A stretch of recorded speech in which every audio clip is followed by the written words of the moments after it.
പ്രവർത്തന മികവിൽ ദേശീയ അംഗീകാരം നേടിയ മണലൂർ പഞ്ചായത്ത് കുടുംബാരോഗ്യ കേന്ദ്രത്തിന് Karamukku offenders arts and sports club സ്നേഹാദരവ് നൽകി. ആരോഗ്യ കേന്ദ്രത്തിൽ വെച്ച് നടത്തിയ ചടങ്ങിൽ ക്ലബ്ബ് പ്രസിഡന്റ് സുഭാഷ് ചന്ദ്രൻ വാഴപ്പുള്ളി അധ്യക്ഷത വഹിച്ചു.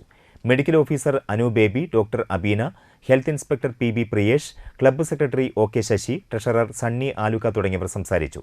Vice president Dhanesh Madathiparambil, joint secretary Subin Vanneri, Binoy Karuvath, Joshi എറണാകുളത്ത്, സി വി ബിനോജ്, സന്തോഷ് പെരിങ്ങയിൽ, വിജിൽ പുളിപ്പറമ്പിൽ, സേതു സിദ്ധാർത്ഥൻ, ജിനോയ് വെള്ളി തുടങ്ങിയവർ ചടങ്ങുകൾക്ക് നേതൃത്വം നൽകി.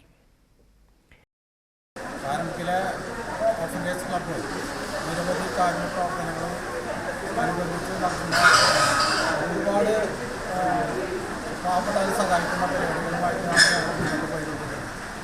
തീർച്ചയായും ഈ ദേശീയ അംഗീകാരം നമ്മുടെ മണലൂർ പ്രാഥമിക ആരോഗ്യ കേന്ദ്രത്തിൽ കിട്ടിയെന്ന് പറഞ്ഞപ്പോൾ വളരെയധികം സന്തോഷവും